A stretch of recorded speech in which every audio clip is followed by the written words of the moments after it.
আজ আমরা বাজারের খুব দামি একটা মিষ্টি বেশ কম খরচে এবং খুব স্বাস্থ্যকরভাবে বাড়িতে বানাতে শিখে নেব।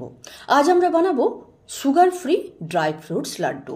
এটা খেতে তো দুর্দান্ত হয়ই, আর যেহেতু এতে আমরা চিনি বা গুড়টাই ব্যবহার করব না, সেজন্য এটা 100% স্বাস্থ্যকরভাবে তৈরি হবে। নমস্কার বন্ধুরা, চ্যানেলে আপনাদের সকলকে স্বাগত। চলুন খুব ঝটপট রেসিপিটা দেখে নেওয়া যাক।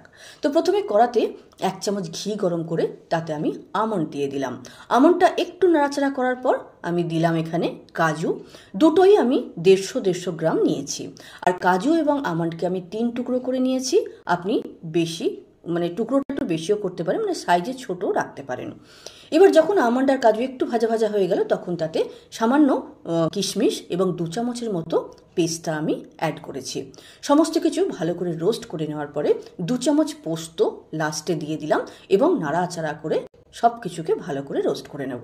যখন সমস্ত কিছু ভালো করে রোস্ট করা হয়ে যাবে, তখন আমরা এটাকে আঁচ থেকে নামিয়ে নেব এবং অন্য একটা পাত্রে ঢেলে ঠান্ডা হতে দেব। এটা যতক্ষণে ঠান্ডা হচ্ছে ততক্ষণ বাইন্ডিংয়ের জন্য আমরা যেহেতু চিনি বা গুড় ব্যবহার করব না, তার বদলে আমরা এখানে নেব খেজুর।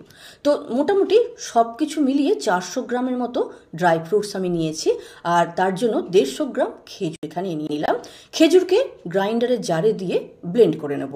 আর এই যে পেস্ট বানিয়েছি, এটা কিন্তু একেবারে মিহি পেস্ট হয়নি, একটু কিন্তু দানা দানা মতো ভেতরে আছে। তো এইরকমভাবেই আমরা খেজুরটাকে পেস্ট করে নেব। এবার কড়াতে 1 চামচ ঘি আবার দিলাম এবং খেজুরের পেস্টটা এখানে দিয়ে দেবো। আর একটা কথা বলে নিই যে খেজুরের পেস্টটা তৈরি করার জন্য কিন্তু আমি 1/2 কাপ মতো জল এখানে ব্যবহার করেছি। তো খেজুরে যে জলটা আমি দিয়েছি বা খেজুরের মধ্যে যে ময়েশ্চারটা থাকে, সেটাকে কিন্তু এখানে নাড়াচাড়া করে একবারে মেরে ফেলতে হবে। জল যতটা ভালো আপনি শুকিয়ে নিতে পারবেন, আপনার লাড্ডুর সেলফ লাইফ কিন্তু ততটাই বেড়ে যাবে।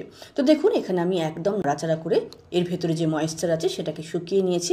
এবার যখন এরকম হয়ে যাবে, তখন নামিয়ে যে পাত্রে ড্রাই ফ্রুটটা রেখেছেন সেখানে দিয়ে দিন।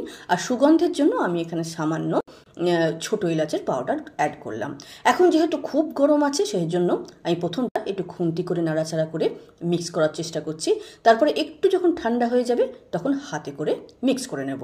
ঠান্ডা হয়ে যাবে মানে সামান্য ঠান্ডা হয়েছে, কিন্তু এই লাড্ডু কিন্তু আপনাকে একটু গরম গরম অবস্থাতেই তৈরি করতে হবে। একদম যদি মিক্সচারটা ঠান্ডা হয়ে যায়, তখন কিন্তু লাড্ডু পাকানো একটু অসুবিধা হয়ে যাবে। সেজন্য সামান্য গরম গরম অবস্থাতেই দেখুন তাড়াতাড়ি করে আমি হাতে একটু ঘি লাগিয়ে নিয়েছি।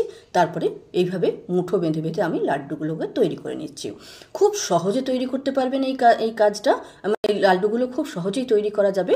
কিন্তু যদি এরকম হয় যে লাড্ডুগুলো তৈরি করতে করতে আমার মিক্সচারটা একদম ঠান্ডা হয়ে গেছে, তখন কিন্তু এই মুঠো বানানোর একটু অসুবিধা হবে। তখন কি করবেন, কড়াতে আবার মিক্সচারটা একটু দিয়ে গ্যাসে নাড়াচাড়া করে একটু গরম করে নেবেন। তাহলেই সমস্ত লাড্ডুগুলো সুন্দর তৈরি হয়ে যাবে। এই যে লাড্ডুটা তৈরি হলো, এটা সুস্বাদু, স্বাস্থ্যকর তো বটেই। ফেস্টিভ্যালের সময় অবশ্যই বাড়িতে বানিয়ে খেতে পারেন, আত্মীয় স্বজনকে খাওয়াতে পারেন। আর সারা বছর একটা লাড্ডু যদি সারাদিনে খান, তাহলে কিন্তু স্বাস্থ্যের জন্য খুবই উপকারী হবে। যাই হোক, ভিডিওটি কেমন লাগলো অবশ্যই লিখে জানাবেন। ভালো লাগলে লাইক শেয়ার করবেন। আর এরকম ছোট ছোট সুন্দর ভিডিও আরও পেতে চ্যানেলটিকে সাবস্ক্রাইব করে বেল বোতামটা প্রেস করে নেবেন। নমস্কার।